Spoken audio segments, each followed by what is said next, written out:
नमस्कार साथियों, स्वागत है आप सभी का आपके अपने इस YouTube चैनल पर जिसका नाम है जीएस बुस्टर, जो कि पार्ट है तक्षशिला आईएएस बलिया का। और मैं हूं अनुप उपाध्याय।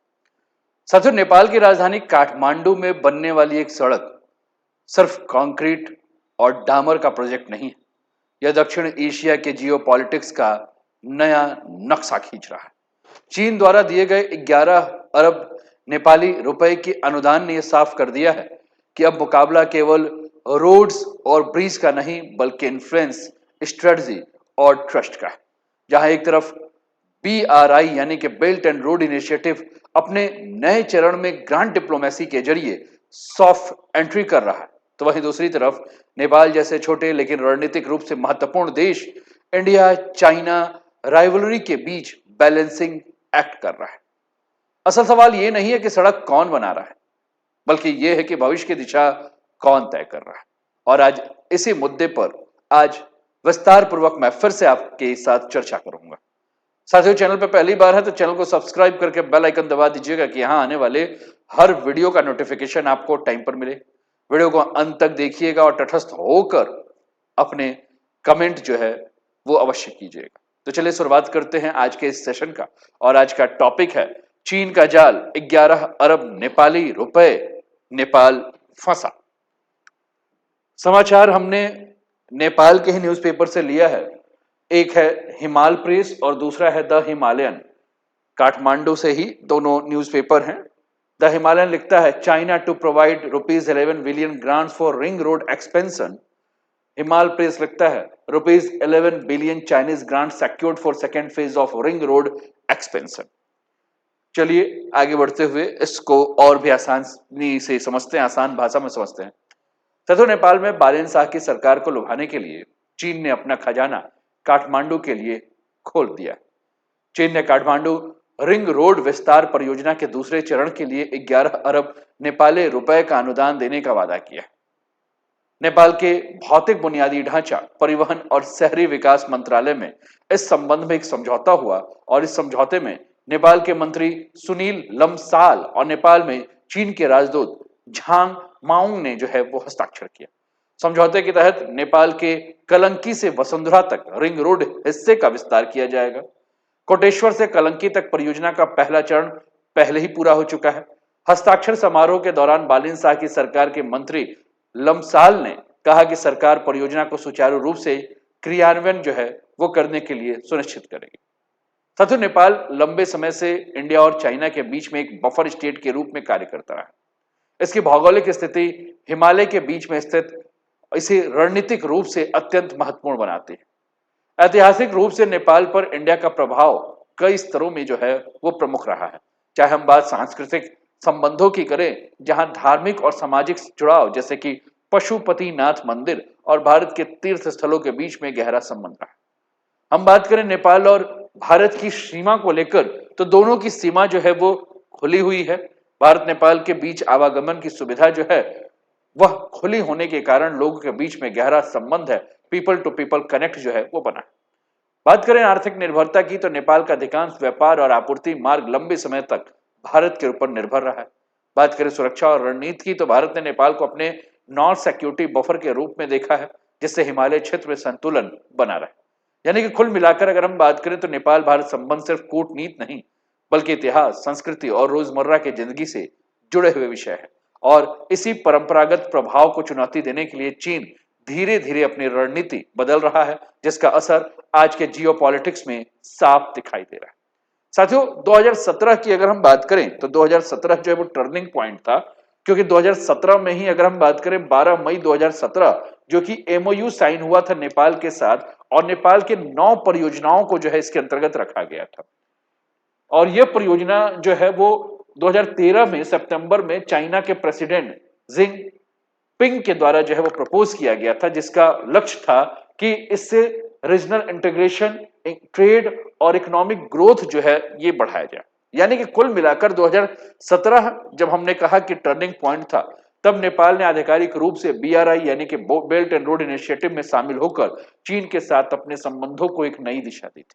इसके बाद चीन ने नेपाल में मल्टी सेक्टरल एंगेजमेंट तेज किया, इंफ्रास्ट्रक्चर को बूस्ट किया, हिमालय पार कनेक्टिविटी को बढ़ाने का प्रयास किया, हाइड्रो पावर इन्वेस्टमेंट के ऊपर जो है वो ध्यान दिया गया और कुल मिलाकर चीन नेपाल रेल और ट्रेड जो कॉरिडोर्स हैं उसके निर्माण की जो है वो बात हुई, जो कि मैप में आप देख रहे हैं। इस पर हमने पिछले कई वीडियो में जो है वो आपके साथ चर्चा की।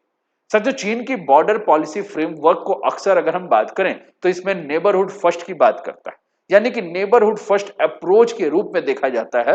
हालांकि नेबरहुड फर्स्ट की जो पॉलिसी है वो अधिकतर हम भारत के संदर्भ में कहते हैं, लेकिन चीन भी अपने पड़ोस पे अपना इन्फ्लुएंस बढ़ाने के लिए नेबरहुड फर्स्ट पॉलिसी का जो है वो प्रयोग कर रहा है। उसके लिए वो इकोनॉमिक इन्वेस्टमेंट करता है, पॉलिटिकल ट्रस्ट बढ़ाता है, इंफ्रास्ट्रक्चर में इन्वेस्टमेंट करके स्ट्रेटेजिक प्रेजेंस बढ़ाता है।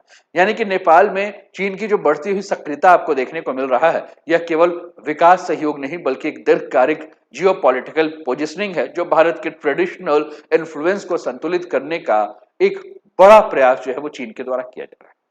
साथियों, नेपाल की जो नई विदेश नीति है, हाल के वर्षों में यह विदेश नीति जो है वो बदल रही है। पहले नेपाल एक ही देश यानी कि भारत के ऊपर जो है वो ज्यादा निर्भर था, लेकिन अब वह खुद के फायदे के हिसाब से अपने निर्णय ले रहा है। काठमांडू में नए प्रधानमंत्री जो नेपाल के हैं बालेन शाह, वह अब उनका पूरा फोकस जो है वो डेवलपमेंट को लेकर है, भ्रष्टाचार को के खिलाफ वो सख्त दिख रहे हैं। और पिछले एक महीने से अगर हम बात करें तो ना उन्होंने मीडिया को किसी भी प्रकार का कोई भी अपना स्टेटमेंट दिया, मतलब कुल मिलाकर बहुत शांत तरीके से जो है वो काम कर रहे हैं। इसलिए अब नेपाल के फैसले व्यवहारिक हो गए हैं और परंपरागत फैसले जो हैं वो चेंज हो चुके हैं। साथियों, पहले नेपाल के बारे में हम कह रहे थे कि नेपाल जो है वह बफर स्टेट है, लेकिन अब नेपाल जो है वो ब्रिज के रूप में काम कर रहा है ना। ब्रिज यानी कि चीन और भारत के बीच में एक ऐसा स्टेट जो कि जोड़ने का काम कर रहा है। इसका अर्थ यह है कि साउथ एशिया और ईस्ट एशिया को जोड़ने वाला एक रास्ता अगर कोई बन रहा है तो नेपाल बन रहा है, और नेपाल के माध्यम से व्यापार और ट्रांसपोर्ट का जो एक सेंटर नेपाल बन सकता है, ऐसा भी कहा जा सकता है। साथियों, नेपाल इस समय मल्टी अलाइनमेंट स्ट्रेटजी के साथ काम कर रहा है, यानी कि नेपाल किसी एक देश के ऊपर निर्भर नहीं रहना चाह रहा है। वह इंडिया से संस्कृति और व्यापार के माध्यम से, तो चाइना से सड़क रेल और इन्वेस्टमेंट के माध्यम से, तो यूनाइटेड स्टेट्स से अगर हम बात करें तो एमसीसी के माध्यम से डेवलपमेंट हेल्प जो है वो ले रहा है। कुल मिलाकर अगर हम बात कर रहे हैं साथियों, तो दक्षिण एशिया की राजनीति में अगर हम बात करें तो चीन के लिए नेपाल केवल एक पड़ोसी देश नहीं है, बल्कि भारतीय उपमहाद्वीप का एक प्रवेश द्वार है। नेपाल के माध्यम से चीन दक्षिण एशिया में अपनी पहुंच को जो है वो बढ़ाना चाह रहा है। इससे इंडिया के प्रभाव वाले क्षेत्र में चीन की उपस्थिति जो है वो मजबूत हो सकती है, और चीनी मीडिया जैसे चाइना डेली की बात करें, नेपाल को पूर्ण अर्थव्यवस्था यानी कि ब्रिज इकोनॉमी के रूप में जो है प्रस्तुत कर रहा है। इसका अर्थ ये होता है कि चीन नेपाल को एक ऐसे देश के रूप में विकसित करना चाहता है जो एशिया के विभिन्न हिस्सों को जो है वो जोड़ने का काम करेगा। साथियों, इस समय जो ये इन्वेस्टमेंट हो रहा है, जिस इन्वेस्टमेंट के ऊपर हम बात कर रहे हैं कि 11 बिलियन जो है वो रुपए, नेपाली रुपए को जो ग्रांट किया गया है, यह BRI 2.0 की रणनीति है। यानी कि चीन जो है वो कर्ज जाल यानी कि डेब्ट ट्रैप की जब इसकी आलोचना हुई पहले चरण में, तो चीन ने अपनी रणनीति में जो है बदलाव किया है और उसने बड़े बड़े जो लोन्स देकर जो परियोजना की, अब उन्होंने कहा कि हम बड़े बड़े लोन्स की जगह पे छोटे छोटे ग्रांट्स पे जो है वो काम करेंगे और सीमित परियोजनाओं पे काम करेंगे। यानी कि चीन का उद्देश्य इस समय ये हो गया है कि वह नेपाल के भरोसे को जीतना चाहता है और नेपाल पर बिना दबाव दिए हुए अपने प्रभाव को धीरे धीरे बढ़ाना चाहता है, यानी कि लंबे समय तक स्थायी संबंध बनाए रखना चाहता है। सच, चीन अब सीधे दबाव डालने के बजाय सॉफ्ट पावर का उपयोग कर रहा है, यानी कि चीन वहां के इन्वेस्टमेंट के ऊपर जो है वो ज्यादा से ज्यादा ध्यान दे रहा है ना। तो कुल मिलाकर अगर हम बात कर रहे हैं साथियों, तो कहीं ना कहीं नेपाल का जो पूरा दृष्टिकोण है, यानी कि रणनीतिक स्वायत्ता का दृष्टिकोण है, नेपाल अपनी विदेश नीति को एक स्वतंत्र दिखाना चाहता है।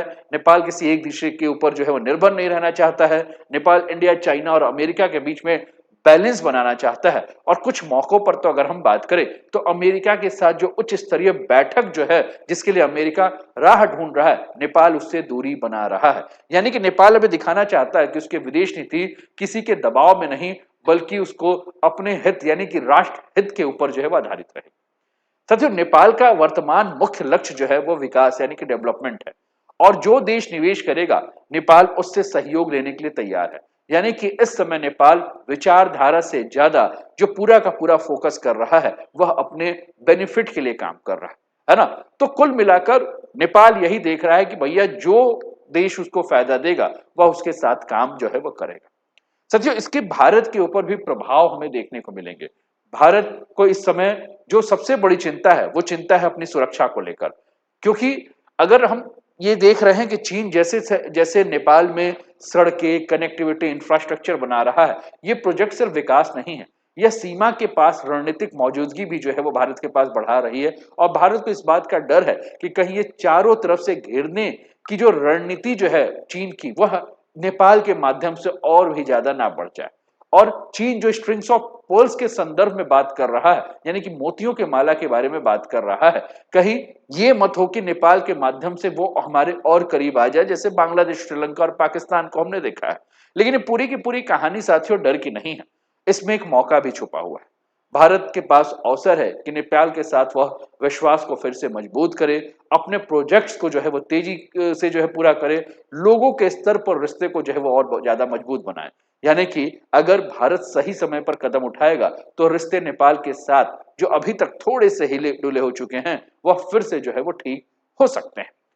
तो कुल मिलाकर अगर हम बात करें साथियों, तो कुल मिलाकर हम ये भी कह सकते हैं कि अगर चीन नेपाल को कर्ज देकर फंसा रहा है तो भारत को जो है अपने उस 75 साल के जो रिश्ते हैं, जो 1950 के जो रिश्ते हैं, उनको रीसेट करने की आवश्यकता है। और भारत को जो है अपनी सतर्कता और अपनी सक्रिय कूटनीति के माध्यम से इसको सही करने की आवश्यकता है।